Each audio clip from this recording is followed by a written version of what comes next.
London Calling, I'm Jennifer Court. As a student at Stanford University, I've taken the opportunity to study at the new Stanford London Study Center. I'll be spending the next 3 months in London, attending class, sightseeing, and taking time out to report to you on many of London's exciting events.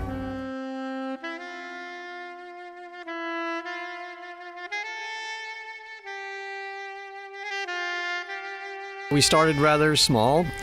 In fact, when I interviewed with Dr. Quartz, I remember coming up to the Crimson office, and I remember seeing one IBM Selectric typewriter, and that was it. Welcome back to WVSU FM 91.1, where we are giving you up-to-the-minute election coverage, broadcasting from Stanford University in Homewood, Alabama. I'm Jason Studstill with Khaki Catlett and Vince Johnson. Archer Davis, the incumbent Democrat, leads Republican Steve Cameron. Listen to this, 89% to 11%. Wow. Archer Davis, you heard it here first, declared on WVSU, Archer Davis. Whoa, now. Let me interrupt you real quick. We just see that Utah has just been declared a Bush state, rising Bush up to 176 electoral votes over John Kerry's 112 against. Did you know that not a single Republican candidate has ever been elected president without winning Ohio? And only twice since 1892 has a Democrat won the presidency without Ohio. Ohio, which has 20 electoral votes, may predict our new president. Maybe that's too much pressure for one state. After all, we can't hold Ohio responsible for the world's fate.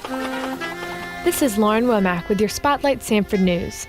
On September 25th, Stanford University had the pleasure of hosting Washington Post columnist Eugene Robinson as part of the Davis Robinson Lecture Series. I think less about myself. I think about my father, lives in Orangeburg, is 92 years old, and he was born in 1916, and when I think of what he, as a black man in America, has seen and how he has seen this country change, and to have lived to a day when he sees an African American running as a Democratic Party candidate for president, that is just astonishing. I really have tried hard to get past my resistance to Trump as a person.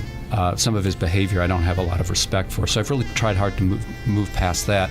Putting myself in other people's shoes, I think Trump owes it to the country to backtrack on some of the things he says. Eleanor Clift, contributing editor for Newsweek, is visiting Stanford this week and will be speaking on women and politics. Can you tell us how you got to where you are today? I started as a secretary back in the dark ages when the news magazines were not hiring women as reporters or writers. Not that I ever dreamed I could do such a thing. I was a product of my generation, and women were expected to be nurses or teachers or housewives who stayed home and raised their children, or secretaries. WVSU congratulates sports director Nathan Troost, winner of the Alabama Broadcasters Association 2009 Abby Award for sportscasting. Stanford celebrated its first homecoming this weekend as a member of the Southern Conference, and the Bulldog squads that competed couldn't have asked for a better 3 days. In its first season in a tough Southern Conference, the football team has improved greatly this season from recent years under the helm of former Heisman Trophy winner Pat Sullivan. For Jordan Gottfredson, Jonathan Bailey, and Chanel Terry, I'm Anthony Bolus for Spotlight, Sanford Sports. I'm Dr. Anthony Bolus, and welcome to Healthy Dose. Coming to you from the campus of Stanford University. Hi, this is Erin, and I've got more of Birmingham's smooth jazz on the way. Thank you for calling Stanford University. I don't like that one. That's bad. I am happy and cheerful. You've been listening to Healthy Dose. This is Drew, and I'm sitting here with the Associate Professor of Biological and Environmental Sciences, Dr. Betsy Dobbins. I think if more people were aware that the decisions that they make on a daily basis were kind of shaping their brain, essentially patterning them for the future, that they might stop and think more about their choices. If we allow ourselves to develop patterns of anger, we're going to move into the future as an angry person. If we train ourselves to stop and reflect, we can let go of some of that anger and have much more successful relationships in the future. Hello and welcome to Meet the Music. I'm Elisa Ann. I don't like you, but I love you. Seems like I'm always thinking of you, and oh, you treat me badly. I love you madly. You really got a hold on me. My buddy Joey Somerville said something to me last night that made a whole lot of sense. He said it's not the number on the left and it's not the number on the right, it's that little dash between the two numbers. And I have to say that Wayman Tisdale had a very, very big dash. One of the ex-star athletes, football players, they had flown him in on a helicopter, and he came down, and the kids ran up to him and asking him for an autograph, and he just like, get out of my face, hey, and just really was rude to the kids. And my father immediately turned to me and said, don't you ever get like that. And that stuck with me for a long time. I love people way too much to ever get so proud of myself. I realize where my gifts come from and where my talent comes from. And it's, whether it's basketball or whether it's music, I know it's all God-given talent. And, he can give it and he can take it away. Hello, this is Wayman Tisdale, and you listen to Birmingham Smooth Jazz. Hi, this is saxophonist Dave Kaz, and you're listening to Ken Michaels on WVSU FM 91.1. This is Ken Michaels bringing you Birmingham Smooth Jazz. Say, my name is Matthew. Hey kids, are you a member of the Sanford Bullpup Kids Club? If you're not, ask your parents to sign you up. It's so fun. You get a cool t-shirt, get in all the games for free, play with Spike, meet the players, come to pizza parties, and get free ice cream. It's only $25, and that's for a whole year of fun. Why not make a New Year's resolution to find out how you can earn a Sanford degree at night? It's never too late to graduate. Remember, it's never too late to graduate. You do it. I'm an introvert by nature. I talk to people, but I am not one of these people that goes out of their way to talk to people and to really get nosy and ask questions. And journalism forced me to do that, with the radio station. I had to interview people, and I had to meet new people and learn their stories and think on my toes. And it has shaped me into a whole new person, I feel like. And it's enabled me to do so many things that I wouldn't have had the confidence to do before. A service of Sanford University. This is FM 91.1 WVSU Birmingham.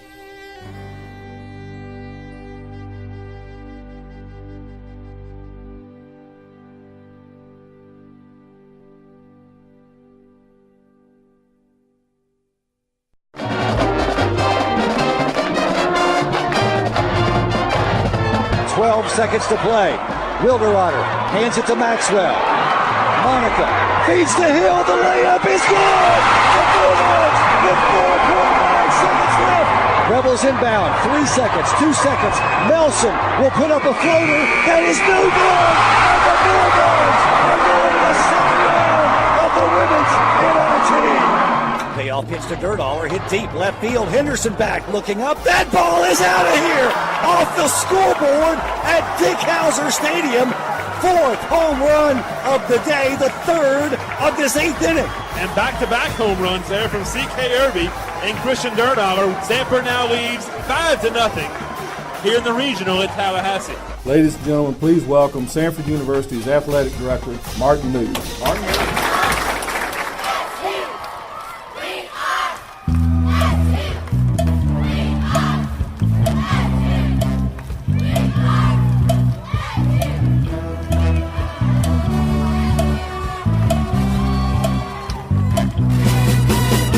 Second and goal from the 8. Tolliver with Gates to his right, Strider to his left. Wants the fade pattern left side. Got Kelsey Pope wide open. Touchdown, Bulldogs! A huge win, but a close game for Coach Tillet's Bulldogs last night as they defeated SoCon opponent Elon 69-67. Despite the 18 league changes and the Phoenix out-rebounding the Dogs, Sanford held on to get the W. I'm Jordan Gottfredson for Sanford Sports Today. With Sanford Sports Today, I'm Jonathan Bailey.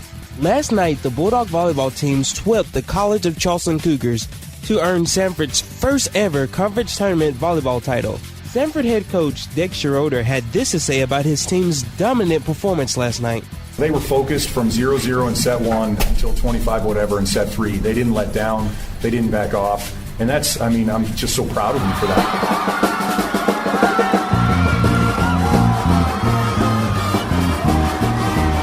Anderson deep 3, good! Anderson Wilson with 13 seconds left has the Dogs in front. It's 55-54. Into Anna Freeman. She's going to get it back to Ramirez at the buzzer. No good. Bulldogs win. Bulldogs win. Bulldogs win. Here we come, NCAA. Break out the scissors. We're cutting down some nets. The 2011 Southern Conference Women's Basketball Tournament Championship Trophy goes to the Sanford Bulldogs.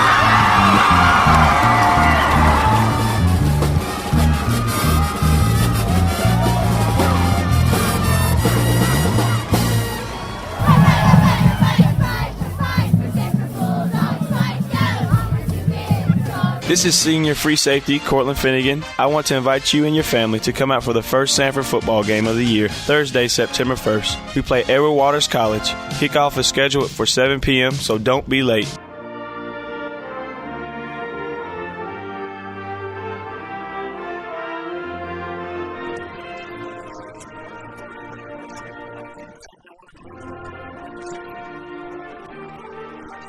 Three-pointer on the way. Yes! Oh, my goodness! Jasmine Martin just nailed a three with .3 on the board. They'll throw it. It's over! Sanford has won the game. Oh, my goodness. Jasmine Martin nails a 21-footer, and this game is done 63-60. The Bulldogs win it. Handoff to Curry. He finds Barr in the near corner for three. No good. Griffin fights through a double team, grabs the rebound on the deck, comes away with it. Every time. Yep. He stole it from two guys, and the Bulldogs go to work here, down by 4. Well, their big guys play hard, but nobody in the country plays harder than Jim Griffin.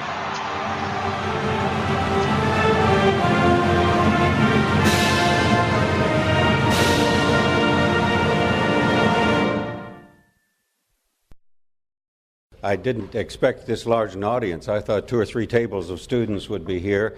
And when I came in and you all started coming in, I was just pumped for the occasion. And then all the air went out of my balloon when he said you get credit for convo here. I thought it was the sheer magnetism of my personality that had brought you here. As President Courts began his final month in office, he sat down to talk with WVSU's Melissa Nixon, a graduating senior majoring in journalism and mass communications. What advice would you also give to the successor, Dr. Westmoreland, if you had any advice at all to give? Well, I promised I wouldn't give him any advice unless he asked for it. From experience, though, what are some of the things that have been most helpful to you, maybe, that you've learned from?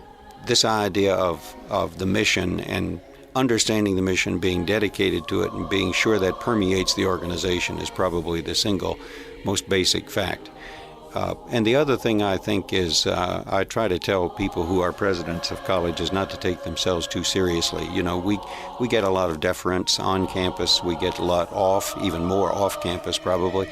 And some of that may be deserved, and some of that is strictly due to the fact that it's the quality of the institution. Whether restating a university charter or revising a state constitution, Courts was unafraid to challenge the status quo because his conscience was not captive to the latest poll. Well, I think the course is set, and what we've tried to do is to say we want the course to be set because people want to contribute to an idea and an ideal, and the university represents those. If, for example, embracing the idea of being a strong Christian institution and a strong academic institution, and putting those two together in a way not to de-emphasize one over the other, and putting all that together in the context of a strong spirit of community within the campus, within the body of the institution, that's very unusual. That's probably common even as a goal to only a few of the almost 4,000 institutions accredited in America. Whenever I was with Dr. Courts, I wanted to be my best. Not because I felt like I was being scrutinized or judged or graded, but there was this quality about him that caused me to stand a little taller, to enunciate a little more clearly, to think more cogently about things. And that's the kind of person he was, to bring out the best. Tom leaves a great legacy for all of us, for all of Sanford, but really for people across the state of Alabama. And he sets the bar pretty high for all of us who would follow him.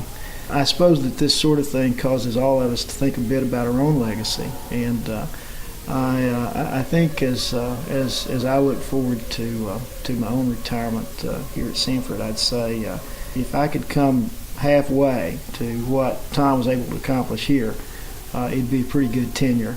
Dr. Courts was deeply, intrinsically committed to the possibilities that education can bring about in an individual's life. He had a very positive and hopeful view of education, the pursuit of knowledge that was both intellectually curious and spiritually humble.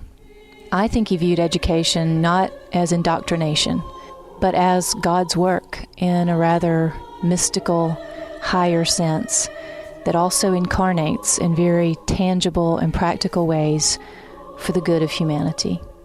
And that's how I will remember Dr. Courts. How has your faith played a role in your leadership? Well, I think if I know anything about leadership, and I'm not a student of leadership in the abstract, anything I know about it I've learned on the job. I learned to find people endlessly interesting. I've learned to respect people of all different sizes, types, shapes, descriptions, races, so forth, because of my faith, I think. And so I have to say that way down deep, that's mighty important to me. It is now my honor and pleasure to introduce to you the 18th president of Samford University, Dr. Andrew Westmoreland. Chairman Stevens, President Emeritus Courts, members of the Board of Trustees and the Board of Overseers, distinguished representatives from universities across the land and from churches throughout the state, honored citizens from the state of Alabama, treasured friends from Arkansas, Samford faculty, staff, alumni, students, and assembled guests. Thanks for the bling.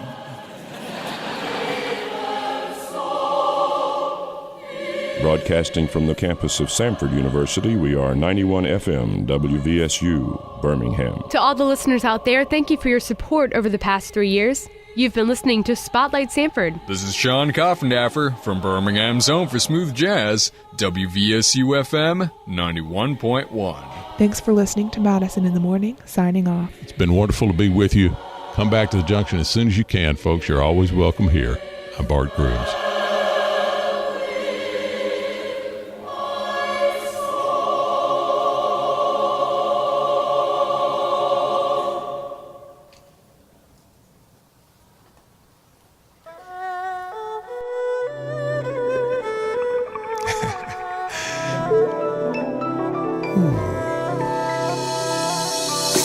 When life tries to get you down, it's the perfect time for a rebound.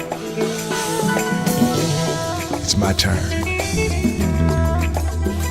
Let's take it to another level.